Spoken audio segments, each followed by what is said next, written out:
Hello, friends. This is going to be an episode about homeschooling high school math. So, I've been a high school math teacher in the past, and I have used each of these books to teach math.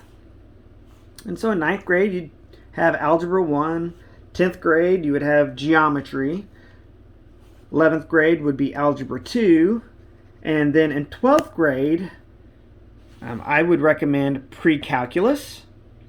And sometimes if the kids are struggling, and they'd be getting college algebra instead of pre-calculus. Pre-calculus sounds scary. It's not. A lot of people have anxiety about math. And if you are new to homeschooling because you realize that the public schools are doing a terrible job, you might have some math anxiety, because math anxiety is a thing. People just shut down.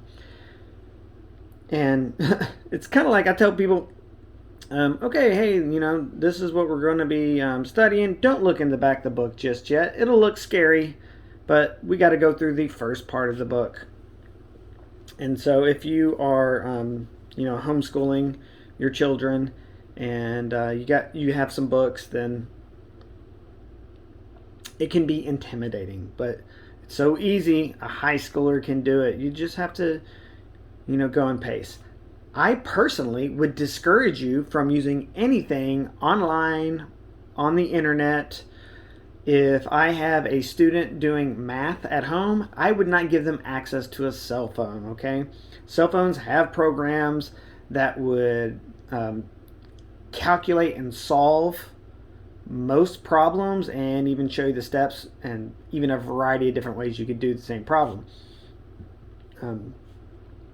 Not something that an adolescent really needs, because they need to wrestle with concepts. They need to really meditate on what's going on and think clearly and slowly and develop their mind to be able to think mathematically. So, these books. Okay, these are all Larson books. That's the author, Larson. These are not new books. This is 2021. They are definitely over 10 years old. They're probably like 15 years old. But they're good books. The Blitzer one, not so much. It's much newer. But these are good books. I would recommend Larson books. Now, when you're getting math books, you don't have to get updated books, because math doesn't change. Now, the word problems in there might be a little bit less relevant. Like, I don't know, somebody might be talking about a pager instead of a cell phone, but the concepts are the same, right? You can change the nouns of whatever the word problem is if that's what you're concerned about. But for the most part, they talk about the same things. And when you get new editions, they don't really change the problems much at all. You get them real cheap on Amazon. I got some at Half Price Books and Music. I think I got these two at Half Price Books and Music. Got one on Amazon, and I think I got another two on abesbooks.com or something like that. But I didn't pay more than $5 or $6 for any of these. And I would have no problem homeschooling with these editions. So these would be high school, right? This is like the fifth take, so let's see if I can get this right. I hope I didn't say this before. 9th grade, 10th grade, 11th grade. I recommend pre-calculus for 12th grade, and sometimes if there are some struggling students, they would get college algebra for 12th grade instead of pre-calculus. I think pre-calculus is a little bit better. Pre-calculus is a lot like trigonometry. Anyway, guys, don't be intimidating by teaching your children mathematics. If you're doing homeschooling, it's not that bad, okay? Take baby steps. I would not give the kids free reign to the internet when they're doing their mathematics work, because one, all textbooks already have all of their answers already put online, like everything, every single question, every single textbook. It doesn't take long. And so I would keep your kids off the internet while they're doing it, because they need to study it.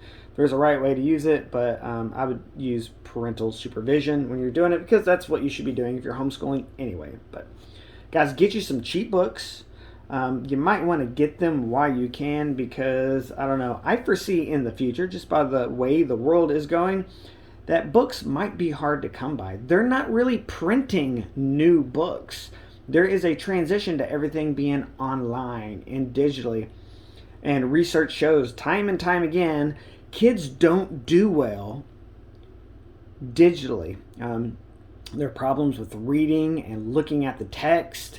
When it comes to the pixels of the screen and the resolution of the screen, kids get their eyes get tired more. They focus less on the words and the images.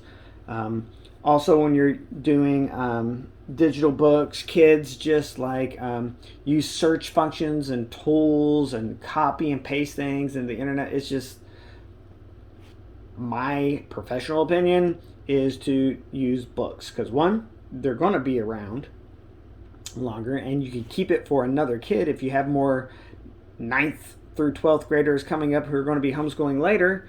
And when you get a lot of these digital ones, like, you only have access to them for a certain amount of time before they lock you up. Anyway, guys, get you some math books. It's a great prep to have if you have children, and I guess get them while you can, because books are on the way out. They really are.